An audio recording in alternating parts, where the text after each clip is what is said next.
If your ASUS Vivobook Go laptop powers on but the display stays blank, do not assume it's hardware failure. This guide covers startup repair, Windows recovery, boot troubleshooting, and system file restoration. A lot of errors pertain to this problem, and we're going to go ahead and jump into what should hopefully be a pretty straightforward process, guys. And we're going to go ahead and jump right into it. So first thing I'd recommend doing would be to actually go ahead and boot to the troubleshooting utility on Windows 11. So if you do a hard power off 3 times in a row, Windows should automatically attempt to launch the startup repair utility. And if it doesn't find anything, it will give you the option to select advanced settings, in which case it will take you to a screen that looks like this. Now, if it does not take you to a screen that looks like this, or you're unable to get to that, you can also download the Windows 10 Media Creation Utility, or Windows 11. They probably will make a creation utility for Windows 11 at some point. And it doesn't really matter. You can actually run the Windows 10 utility on Windows 11 as far as I'm aware. And you should be able to run the troubleshooting utilities built in within it. So you just would go ahead and download it to an ISO file and then burn it to a DVD or USB. It'd have to be about 4 gigabytes or more. It couldn't be a small USB flash drive, and it couldn't be a CD. It'd have to be a DVD. And then you boot your computer from it. So depending on the computer manufacturer, you'd have to tap a different key on your keyboard in order to launch that menu, in order to select what boot drive you want to go off of. So it could be anything between the escape key, F2, F8, F12, for example, and those are the function keys on the top of your keyboard. So you may have to just do a little bit of trial and error. Shouldn't take you more than a couple minutes. Googling it would probably be best before you even begin. But anyway, we're ready to go ahead and jump right into it. So we're on the choose an option page. So these will look very similar whether you're booting from it directly within Windows itself, or if you're plugged in a USB flash drive with the media creation utility installed and you selected the recovery option. So when you are setting up your Windows 11 installation or Windows 10, depending on the drive you're using, there should be an option to repair your computer in the bottom left corner of the dialog window, one of the first screens that comes up. You go ahead and select that, and then it would take you to a troubleshooting screen like you see here. And you want to go ahead and select troubleshoot, reset your PC, or see advanced options. And then there are going to be a whole bunch of options in here that we're going to explore in today's video. The first one, we're going to actually go underneath advanced options and then select startup repair, fix problems that keep Windows from loading. So go ahead and select that first.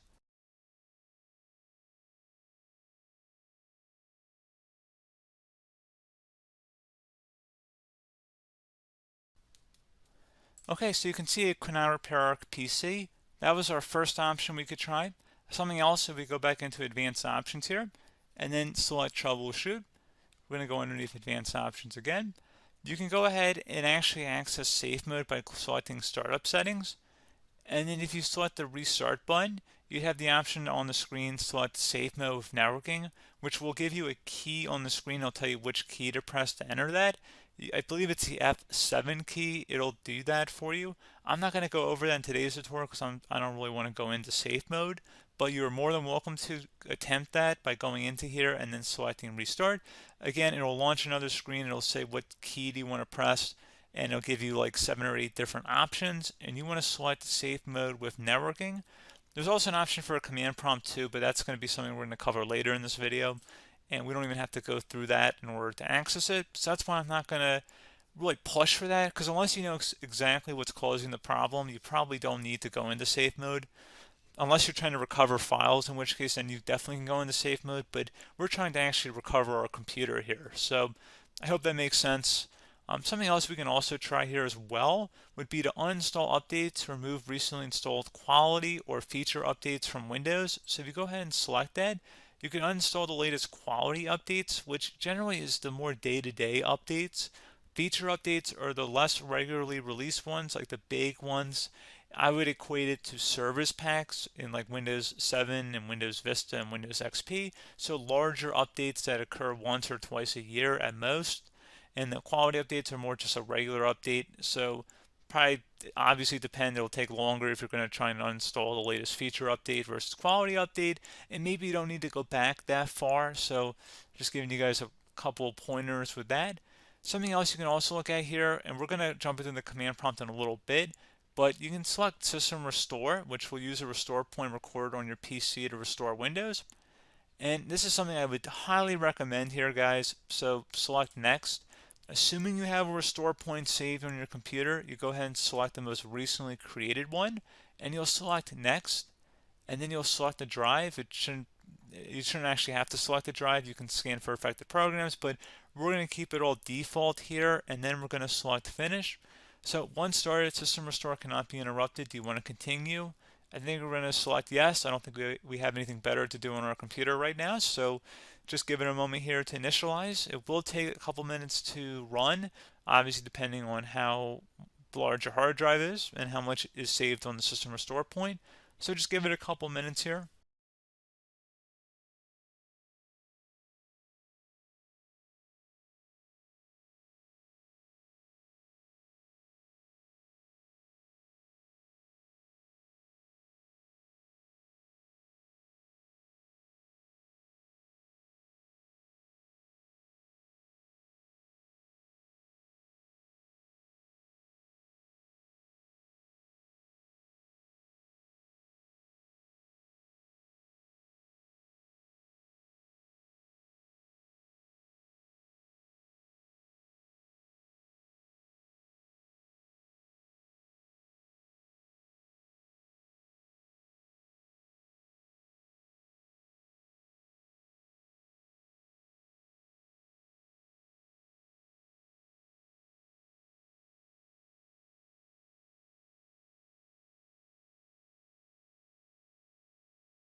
Okay, so you can see the system has been restored successfully.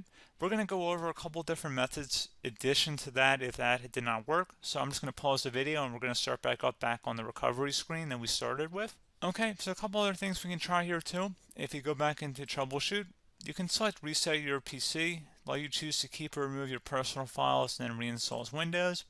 You can select to keep my files, which will remove apps and settings but keeps your personal files. You can also select remove everything, which will remove all of your personal files, apps, and settings. So this is more of a factory reset, the second option here. First option, it should not delete all of your personal files. However, it will pretty much clear most of your programs. And keep in mind, there's no guarantee that your information, number one, is even still available and easily recoverable on your computer to the point that you actually would be able to recover anything. And the second point is that there's always a chance that it won't actually recover and it will just do a factory reset anyway. So there's no guarantee that actually would keep your files anyway. So I would recommend trying to get a recovery tool and backing that up first before selecting it anyway. But again, those are a couple different options. And then something else you can try here if you go back to the choose an option. Another option, if you go underneath choose an option and select troubleshoot, advanced options, and now select where it says command prompt. Okay, so the first thing we should do is type our main hard drive here. In most cases, it should be the C drive. So you just do a C colon and then hit enter on your keyboard. So once you're underneath the C drive, we're going to type in dir and then hit enter on your keyboard. It should have program files, users, and Windows all in there. That's how you know you're in the right directory.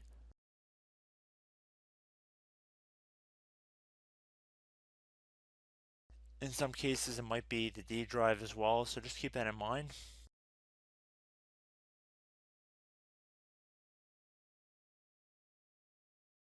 Next thing we're going to do is type in cd space / Windows / system 32 / config,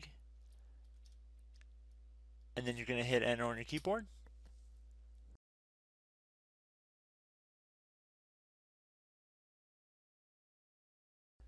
So now you're going to type md space backup.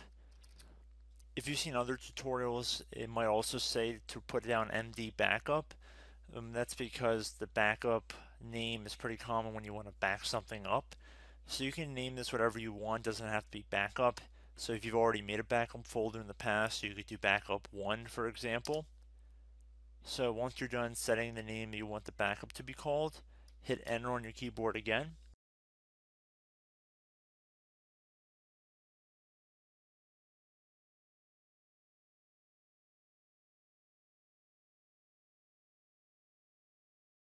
At this point, you want to type copy, C-O-P-Y, space. Then you want to do the star symbol above the 8 key. Then do a period or a dot, whatever you want to call it.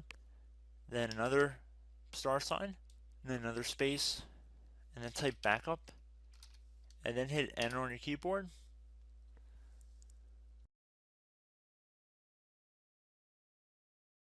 Now you want to type cd reg back, REGBACK, and then hit enter on your keyboard. So now that we are under the reg back, so now you want to type dir again, and then hit enter.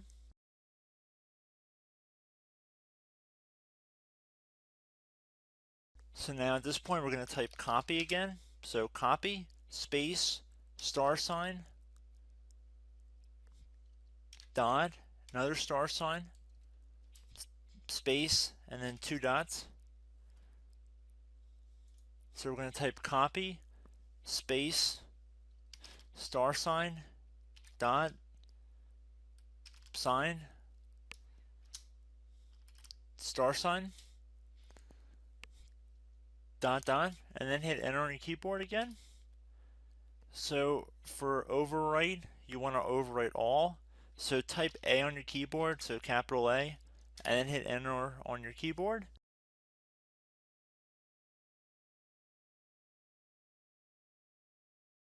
So at this point, you should be good to go. You can close out of the command prompt window. And if you accidentally continue to Windows 10, you should be all set. So I hope one of these 3 or 4 different methods we went through in this tutorial helped you guys out. Again, I'm not sure if you guys heard me earlier, but try to go back into your safe mode if possible and uninstall any programs you know might be conflicting with the Windows startup if you can get into safe mode. So just keep that in mind. Something very simple like that could be blocking up everything. So again, I hope this tutorial helped you guys out, and I will catch you in the next tutorial. Goodbye.